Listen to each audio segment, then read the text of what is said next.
So welcome today, dear ones. We are here to celebrate the life of Julia Pamela Cherry Lee. But since even her daughter just called her Pam with me on emails, she'll be Pam or Pamela for the rest of the service. Right? I just thought we should throw some Julia in honor of her full name.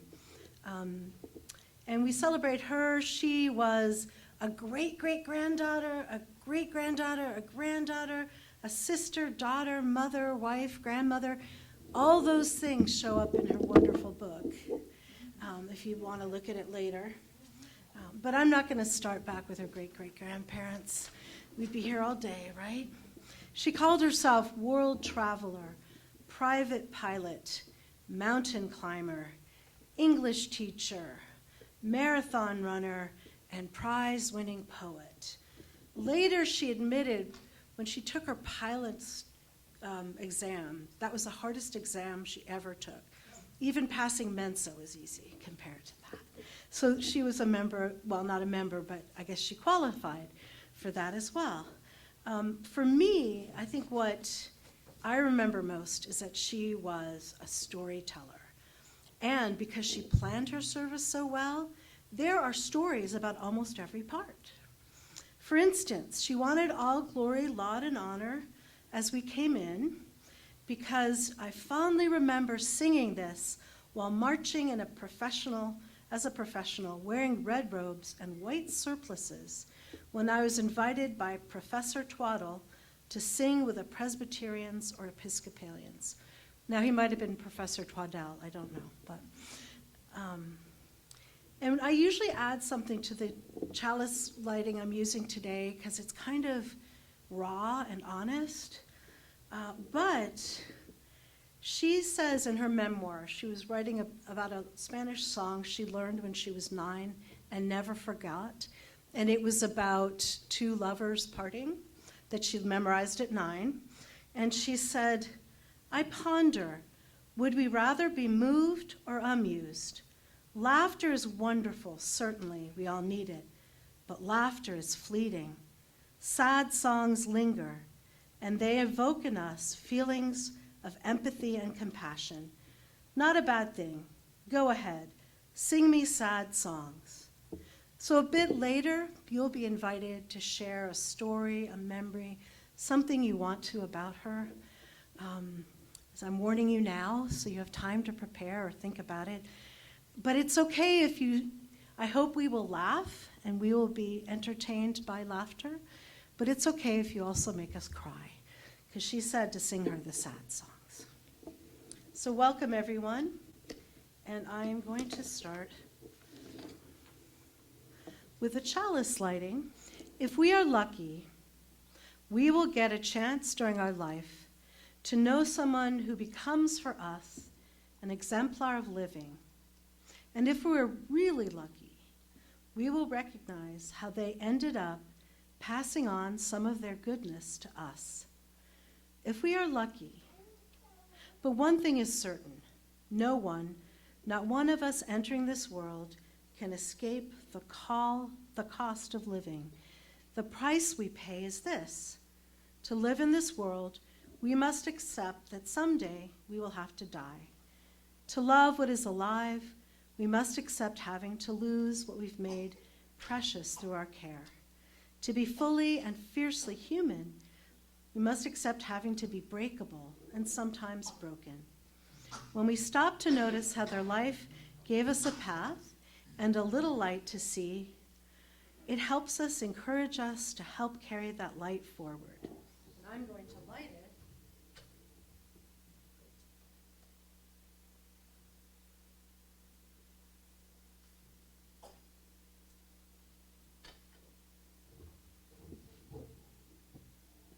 Molly Hoggett will read to us one of Pam's writings called Rest in Peace, R.I.P.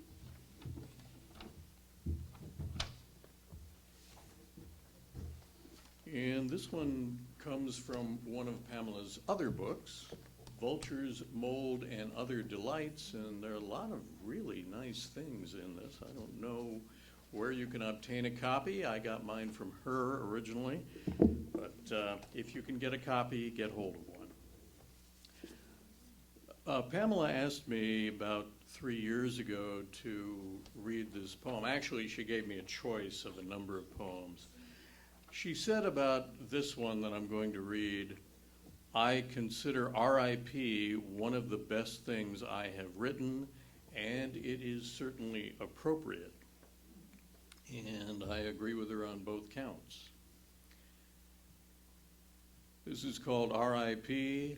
The subtitle is Sic Transit Gloria Mundi.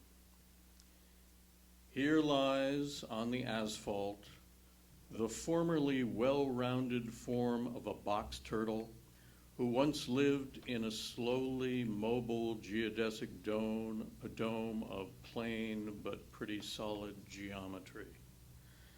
Now he exists, that is, remains exist, in one plane only, a flat Mercator projection of his former hemispherical self.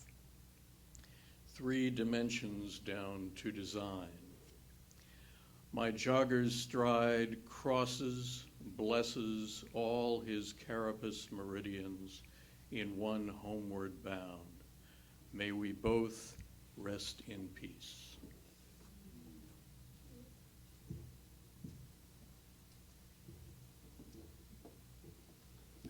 And now we have a video put together from one of her books and using one of her songs that she had requested. Sing along. You'll know it.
And now Jesse St. John will read Height Finding at Busted Rock, one of my favorites.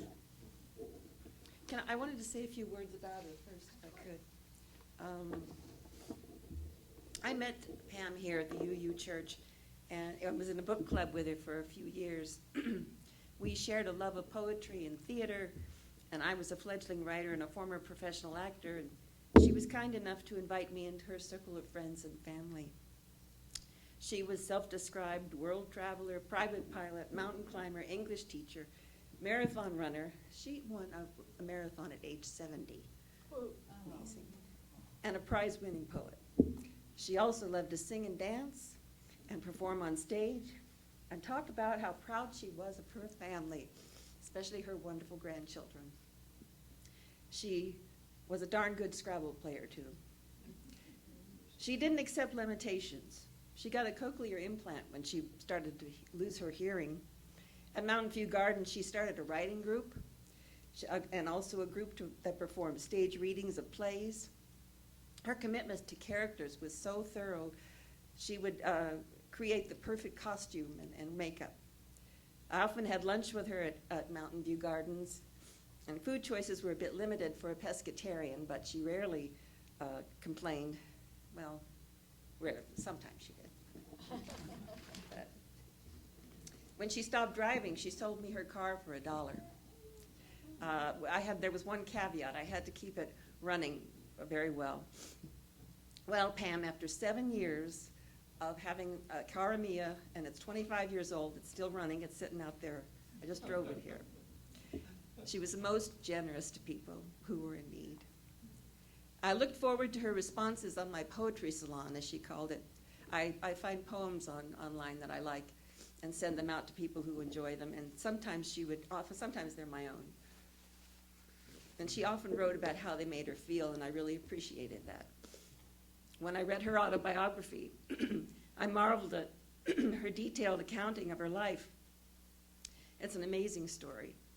Climbing in the Himalayas, running marathons, so many countries. I chided her a bit because she skimmed over what was difficult in her life, like her husband's suicide. She admitted she wanted to emphasize the highlights rather than the lowlights. She was a private person to some extent. When she asked me to help her choose what poems of hers to include in the book Imagine, the book of poetry that she had for the UU people here, I read a few very emotional ones concerning Herb's death, and I really encouraged her to put them in, but she wouldn't. They weren't for publication. She was an elegant and well-spoken person, one I will never forget, and I'm very grateful to have known her. And as I'm one of the recipients of her generosity and consideration, I wish I'd visited her more in the last months of her life. I am much the poorer for that. This is a poem that Lisa chose for me to read. It's called Height Finding at Busted Rock. And I think it's a dialogue between her and her husband. There we are, the pair of us, undertaking to measure the earth, or a goodly parcel thereof, inchworms sizing it up and down, playing king of the mountain, reigning lords of all we survey. Your quick trained eye aims slowly, sights precisely, focusing down on the dark enclosure along a solitary ray, and finds its fine and distant mark, you so remark. Meanwhile, my gaze encompasses all the angles, ranges through azimuths from brown to green to blue and back again, and by degrees observes the curve of lichens on a log. It wanders random as the cedar trails. Yours is the straight and narrow, search for truth through knowledge, numbers, notes recorded in a book. Thus, one transient with a transit, have tripod, will travel, becomes cartographer, a charter of courses. You plot in abstract symbols the lay of the land. That's your way of drawing it close, of holding it in your hand. Mine, to fondle the actual dirt, As keeper of the rod, I have time to keep in touch. I stand patiently at my appointed place, a friend to, akin to the terrapin, the watcher of warblers, a smeller of mosses, now nestled in the dusty rhododendron, now clinging vine-like to some sapling under a rain of yellow stars. I wave my hand, hello world. I wave my wand so you can find me, wherever it is I am. I'm found. We mark the spot, you in the book, I on the ground. Disturbing how many years of leaf fall. Note how and by what divergent paths we arrive at the same site. Exploring downhill slopes and ascending elevations. At bottom, we reach new heights. From where the fall lines merge, we find fresh welling sources springing forth. Sometime later, some other undertaking, some other plot of earth or fire or water, will there be for us a moment to recall how we took to the October air there and found our spring in fall? Thank you. So this is a time you're invited to share a quote, a story, something that fleshes out this amazing person for all of us. And thank you for starting it off for us, Jessie. And you, Stand up. do you want to stand I'll up? stand Okay. up there. Perfect. Oh, okay. Even better.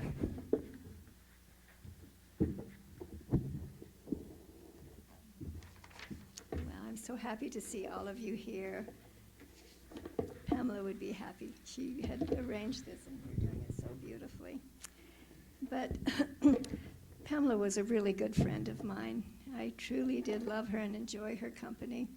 And we met at the Sky Island Unitarian Universalist Church, and we're busy in all kinds of activities together, and she always loved the Unitarian Universalist Church. She said it was the only one she found that she could truly give her heart to, because the church gives it open to all the religions, you know, it includes more. She thought that was really important. I think one of her greatest characteristics was she could focus on what she gave to others rather than what she could receive. She was a very generous woman. She did give to a lot of people. And her family and friends thought her greatest characteristics were her curiosity and her love of adventure and her ability to write poetry. At least that's what Lisa put on her grave. And oh, she had such an adventurous life. She truly did. You saw the pictures, and if you read through her book, she just had the ability to go to several countries and actually live there with her husband, Herb, and the two daughters would go with her, too, and they traveled all over. She said that was just the most wonderful time of her life. And she also traveled alone some, and also with her Aunt Estelle. Is that right? I think her Aunt Estelle who was lived to be 106, but I think took her on trips when she was in the late 90s, and even maybe 100 would take her on trips with her. She said that this kind of travel really gave her an appreciation and an enlarged view of all the cultures of the world and the people in them. She loved all the people in all these countries and their different cultures. She thought it was important to have a varied cultures in our world. And she loved reading books. You guys probably know that, but she read hundreds of books. I think only Susie Fawcett maybe outdid her on writing books. I mean, she could read 5 in a week, long books, and she read them all. She said she read all the way through. She said that she liked the adventures in the outside world for sure, but she also enjoyed this adventure of going into a wonderful book. She says if you have a really great author and you have the time to sit down, they can take you on the most amazing journeys, and so she loved going on these journeys within these books. And the other thing she did was that she and her daughter Lisa had book clubs all of her life, I think, didn't you, Lisa? And she said it was so great to read wonderful books. It was even greater if other people had read them, and you could sit down together and really talk about what did we really enjoy about this book, or what did we learn from this author. And she said it was really hard to understand how some people can write so well, how a human mind can do some of these books that are so fabulous. But I felt like she was a great poet. And she once told me that when she would start writing about anything, if something that moved her or kind of she thought was extremely interesting or fascinating, she would suddenly find that she was turning it into poetry. She wasn't just writing about facts. She said, this is poetry, it's changed. And she said she could discover deeper truths and feelings that would awaken her to greater depths of being a human being in this extraordinary world. So there's something about poetry that's a little different than just writing about everyday facts, a regular book. And but you have to tune into it. And she says it just awakened her. It was like a spiritual experience almost, because it could awaken you to greater depths of this life. And I was fortunate to be able to spend some time with her during her dying process. And what really impressed me was how clear-minded she was about the whole process. She actually chose the process and wanted to go through it. And she faced her death with just such courage and openness and bravery and dignity. The whole thing was very dignified. She had hospice come and help her at the very end. But she was absolutely like a little angel during the whole process. To me, Pamela Lee was a great soul, and she will be greatly missed. Death brings us to the edge of a great mystery. And what remains once we're gone are all the kind and beautiful ways that Pamela made everyone happy. And especially anyone who truly knew her, she really opened up her heart and gave herself to them. And my hope is that she may now dwell in perfect peace.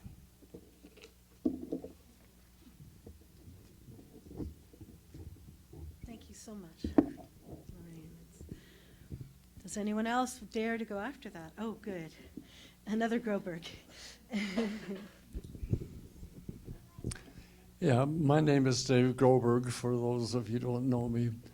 But one thing that I'm pretty sure of is Pam were alive today, she would be watching the U.S. Open tennis match. She was an absolute avid follower of basketball and tennis, and she spent many hundred hours watching these events. And she converted me to be a Duke fan because she just loved Duke so much. She knew all of the players. She knew all of the coaches. She knew the records. I could talk to her for hours and not exhaust all the things she knew about Duke. But I always told her that the Arizona Wildcats were better.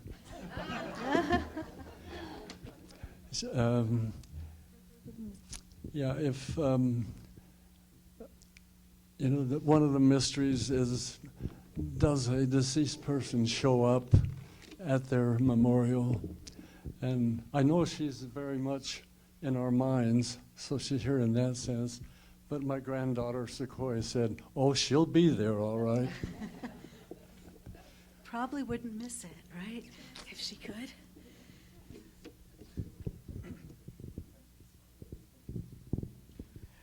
I would say something, but it's already been said. I'll just say I second it. And what was that? Just almost everything that's been said about her. It's so Yeah. rings so true. So lovely. Can I ask 3 quick questions, because I didn't know this wonderful woman. I didn't know this wonderful woman, but I'm fascinated by what I've heard. So if Lisa or somebody could answer me, I have 3 quick questions. Where did she grow up? Where did your mom grow up? North Carolina. Yeah. And what is the story on that shock of gray? So was that natural? It was. Wow. We don't know from whom. So how old was she when that occurred? She was at puberty, Wow. 14 or 15. Right. So 14 and 15, she got this amazing shock Right. of white hair. Wow. Actually, I lied. I have two more questions. The next question is, did she ever sleep? When did she sleep? And finally, what did she have an actual occupation? And now I'll shut up. Sorry. An actual, Occupation. she was a teacher. So there's my favorite picture, there's a picture of her, a couple with her brother. And you'll remember the picture of the person with the beard? That was her brother. And there's a wonderful picture of her with a shock of white hair, and it says, Mrs. Lee, teacher, I think 1960, maybe 1960. Yeah, so she was a teacher, right? Along with a lot of other things, yeah. Oh, is Cherry a maiden name or Yes, Yeah. maiden name, maiden name. Yeah. Yeah. Yeah, that was her maiden name. Yeah. Yeah. And my memory of her is that she's going to force me to tell a story. When we were planning her service multiple times, I kept going over, so I had an excuse to visit her, and she kept having things she wanted to add. But she handed me this, which I really should use for PT for my arm, which I broke last year, right? She said no one in her family would want it, but if anyone wants it, Lisa, it's here. And it was her mother's. She was given it, and it says, the Founders Society of Duke University, Julia White Cherry. That was her mother. And we decided, oh yeah, the parable of the sower probably fits in a minister's office, sure. But now I have to write where this came from when I leave it here for the next person, right? And it's hard not to pick another one of her poems. I love this one. It's called Night Fishing. I remember, night fishing with my father, a bridge with arches that made full circles in the water, the smell of shrimp for bait, the lappings of salty wavelets against the boat, how the lantern hissed, how the light underlit our faces, how the moonlight on the river, indeed how all light radiated and converged on us, the center of the universe. And today, right now, for us, she is the center. Does anyone else have anything to share? Pat, speaking about Pam, my lips don't work. What I remember most about Pamela is when she's coming in through the door, and it's like, there's Pamela. It was just a way of saying it, that it's always going to be a beautiful name to me. Yeah, she made it beautiful.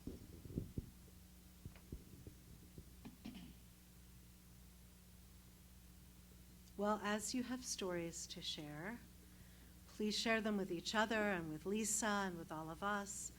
It doesn't end here. We want to keep her alive. We want to remember all that she gave us. Today is a day to sort of see her as a mountain we see from afar and claim all the best parts we want to keep prominent. We keep her with us. What a blessing. Thank you all. We've come to share the loss we have felt in Pamela's passing and some examples of the joy we carry from her life. This we have done, but before we extinguish this chalice, let us acknowledge that we will not, that we cannot extinguish the love she showed us, or the memory of her, or the love we carry forward. This congregation and many other lives have absorbed so much light from Pamela, whether it was night fishing or from poetry or books. This congregation will continue to reflect that light into the lives of the people who enter our doors, even those who come years from now. May we always be able to see that light as it is reflected in all we do, and remember and smile, knowing her light is shining from us too. In my